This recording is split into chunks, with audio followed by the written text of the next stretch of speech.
This video series is a record of how we dismantle the rigging. We wanted a video record to use as a frame of reference when we reassemble the rigging next spring, just in case we may have forgotten a few important things along the way.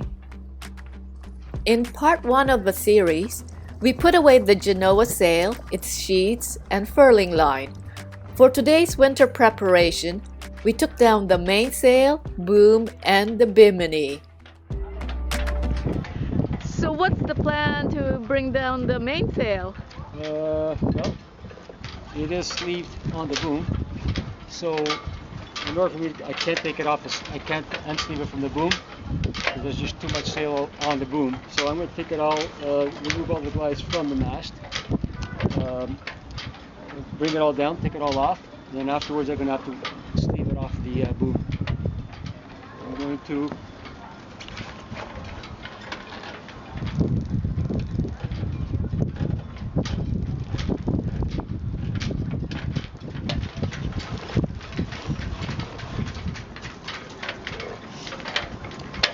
probably should have taken all of the lines first.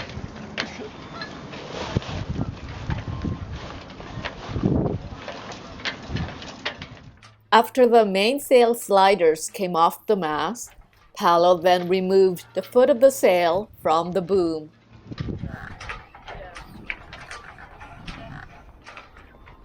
You're removing the tack from the gooseneck? Yes. Taking out the slip ring.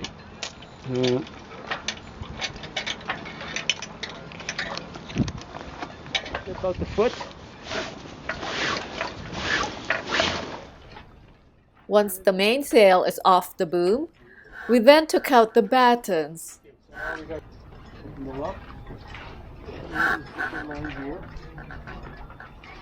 Rigid section here and the battens. So our mainsail has full battens. And I gotta take out the battens next. How many battens are there? There's 3. Okay.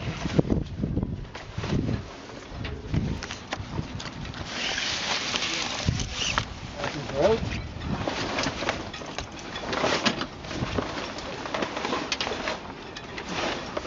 Yep, all the buttons are out.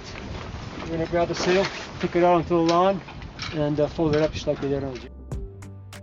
A large grassy area was a convenient place to fold the mainsail and placed it into its storage bag.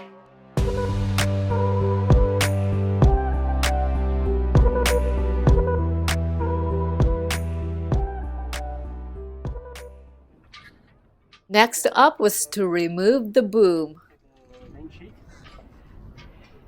So I remember when we put it all back together again, the way it is.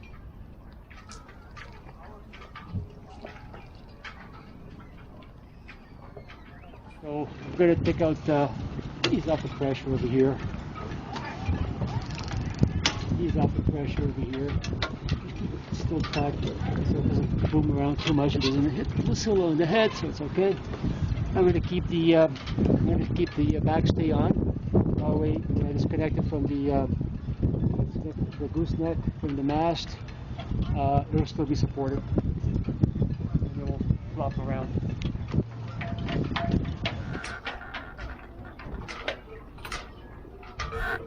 So, the gooseneck. This is the gooseneck. The name came to my mind a little while ago. And I'm just going to take out this ring over here from this pin.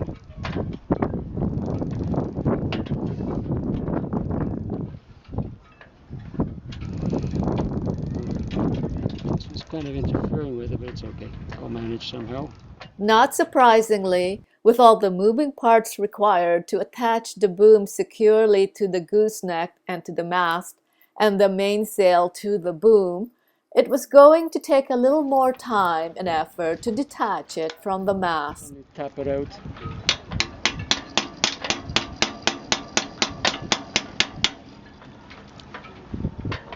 I think the whole main sheet is actually putting pressure on it, so it's a more difficult to take out.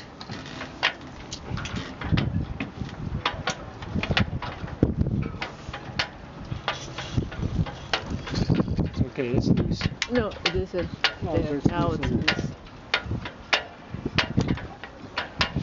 Then we can, there we go. So there it goes. Whoops.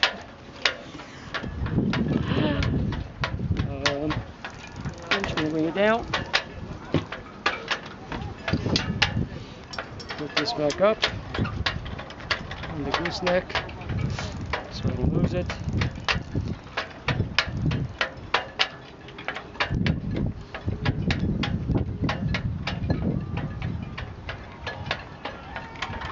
Okay, so now I'm going to take the main sheet from the boom, which is these two blocks, and also the block for the boom vang.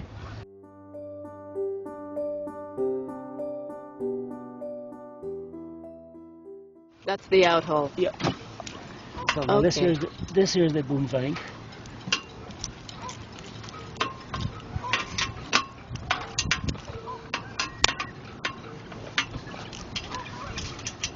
So we're taking out the boom vang.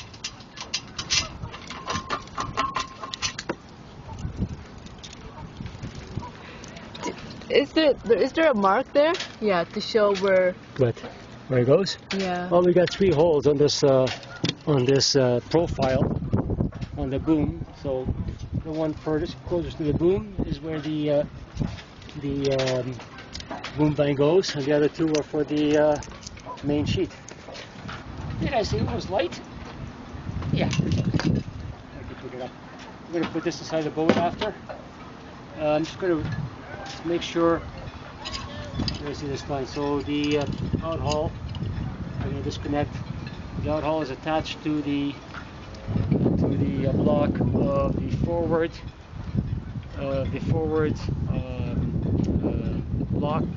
block for the main sheet. I'm going to undo this line over here. Stop or not. I think next year I'll probably put on a bow lead. It worked fine.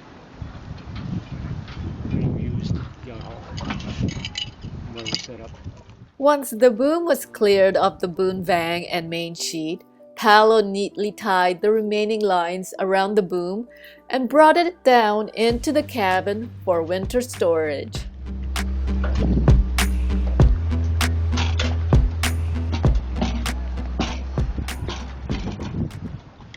So we have the boom vang. Boom vang is out. We can store it. Maybe we should get some sort of plastic, like a Tupperware box or something like that. Put these things inside it. So the next step is to remove the main sheet from the traveler.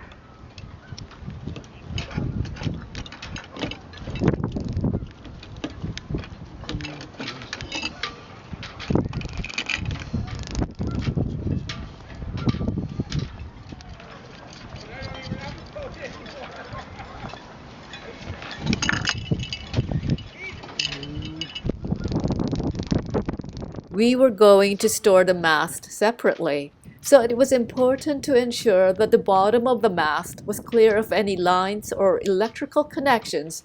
So there's a little bit of play. Yeah, these plates are here. I know Jim told me they put these plates in to stabilize the base of the mast, because it looks like the base is bigger than the actual mast girth here. But the plates are not big enough yet. I still see a gap in there. I'm going to see if we can get different plates made over the winter. So what you're going to have to do is pull that out as much as you can and take the tape off. Yeah, there you I go. see.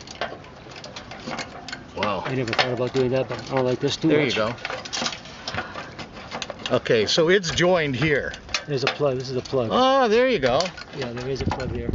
These wires are kind of iffy. So if you unplug it, Yep, that's it. that's it. This is the plug, so you unplug that? Yeah, it probably turns. It's a twist plug. No, not twist, but No, see, it joins right there. So if you pull it, Oh, I see. Yeah. there you go. But don't lose that. Yeah. Maybe get some tape Oh yeah. and then tape it there so it doesn't slide in there. And that's it. So when you get take all your lines, all your lines, I'm going to touch all my attach them, lines. and then when you're ready to go to the dock, or when you're at the dock, you just take all the rings off, pull the pins. There it goes. And you don't take the pins out until they have the strap on. Absolutely. And once they have that on there, you can pull the pins out and let everything drop. The mainsail and boom and all the corresponding lines and sheets were removed. Still, there was more to do. Stay tuned for the next video in this series. Until then, thank you for watching.